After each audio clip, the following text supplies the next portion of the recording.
about the injury list first. Reed Fragel, still in a concussion protocol.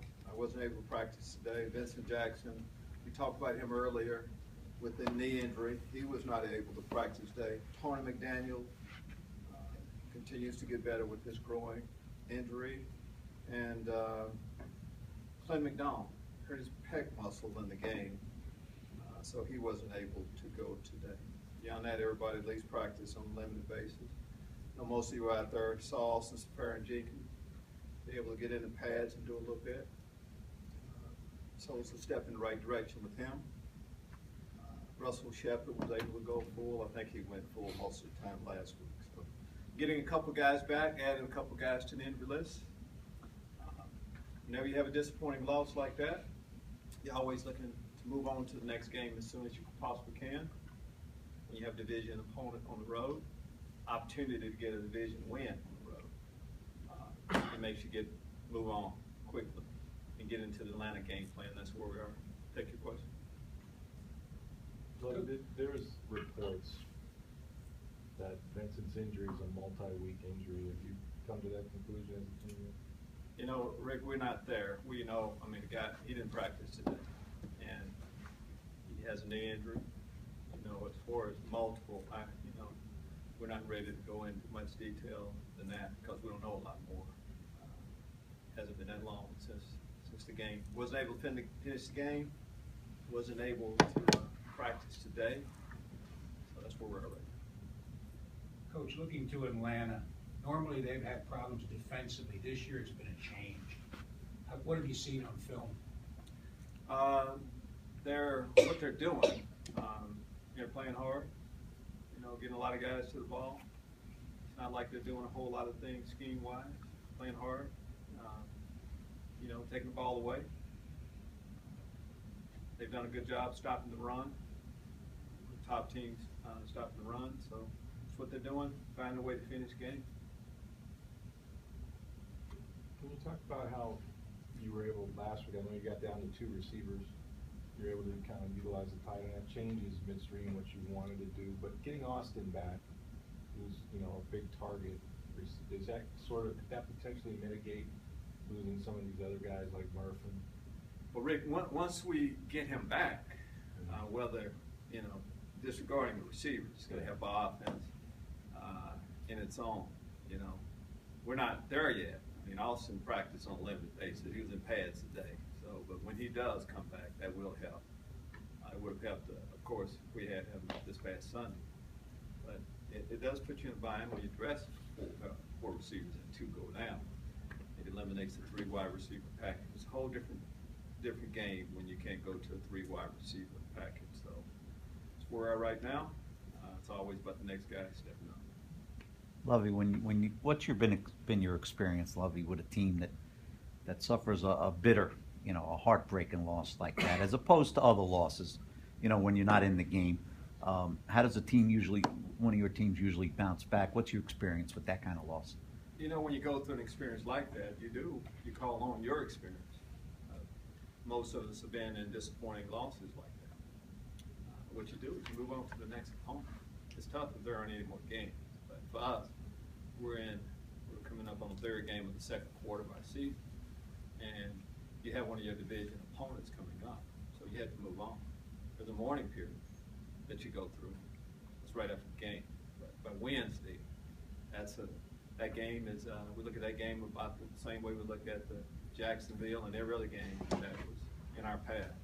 You can't dwell on it much more. Does a coach worry, Lovie, that kind of loss could linger? No, you don't, because you move on. You're professional, you move on.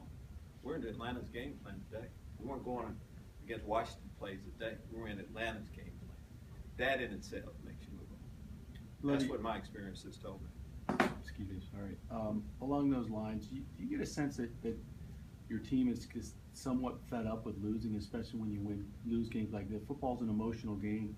What happened last year, some guys were talking about that up in Atlanta last year. I mean, this is a game that you really can summon something that maybe can help you get over the top. Do you sense that in your team at all? Well, okay, forget the past and all of that, but you have to bring it back in. we remember what happened. It's a division opponent we have a history with. Yes, we do remember what happened up there last time. That should bring out the best in us. You always want to, when you have the type of game that we had up there, you can't wait to go back to the same environment and see different results. We played them a lot better the second time around, but we didn't beat them. So, again, best way to get a bad taste out of our mouths is to get another division road win, and we'll all feel a lot better. Coach, following up on that, during your first tour of duty here, when they went to San Diego, Brooks and Sapp and Lynch all said the Bucs were the yucks, and we just basically drew a line in the sand and said no more. Are you getting a feeling from your team that, okay, it's time to turn the corner, no more? No doubt. And you get to a point where, yeah, that is. I thought we would have said that by now, but we're going to get another opportunity to say that. Eventually, yes, we are going to say that. Enough. But we're getting closer. And when you have a 1-point loss, you are getting closer. But eventually, we have to cross that hurdle. It's as simple as that. Yeah, I remember that when that happened. But I think every team goes through that when you have a game where you do get over. You know what could do that? Going to Atlanta and getting a road win. That could get us over. Well, you got Adam Humphries back up from the practice squad. You have 2 rookies at receiver. What have they shown you to give you confidence that they can step up? Obviously, potentially some big shoes to fill.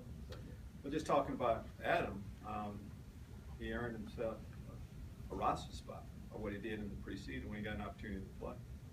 It's not like he played himself out of position, anything like that.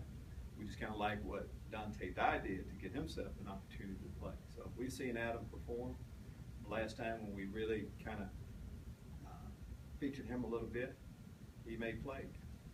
So we're not quite there yet. We have some options we're looking at, but we have to go to some of our young players. I mean, we feel pretty confident playing. With McDonald and McDaniel out with injuries right now, how much did you see from Akeem Spence in terms of the first game back, and how much that helps with depth there?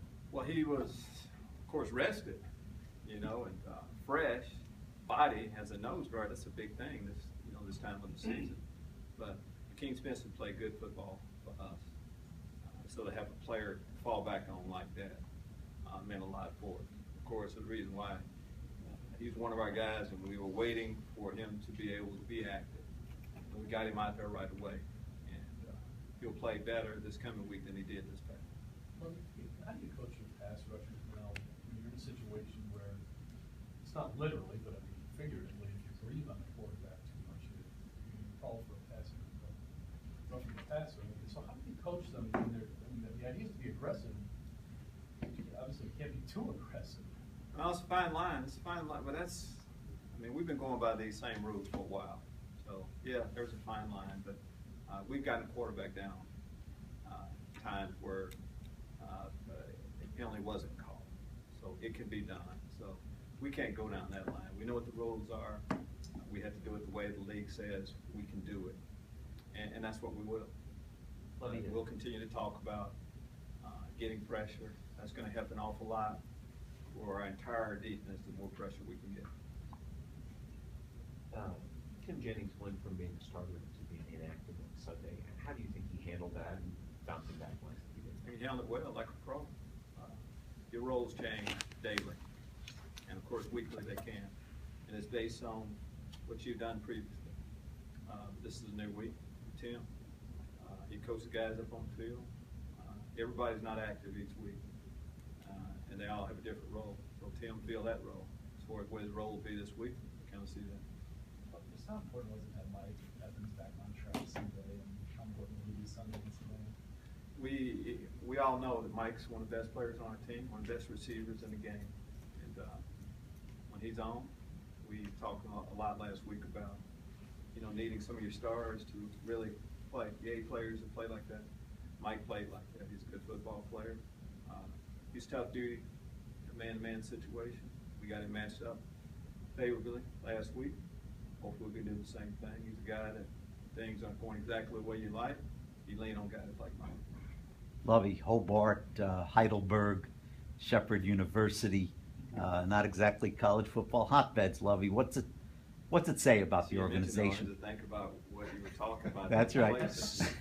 What's it say about the organization, about the personnel department here, that you're finding guys that are making contributions on a weekly basis from there? Well, it says that we, of course, we do our homework, and what it also says is that if you're a good football player, a lot of guys, well, I have to, if I'm not at one of the major universities, I'm not going to get a chance to play in the NFL.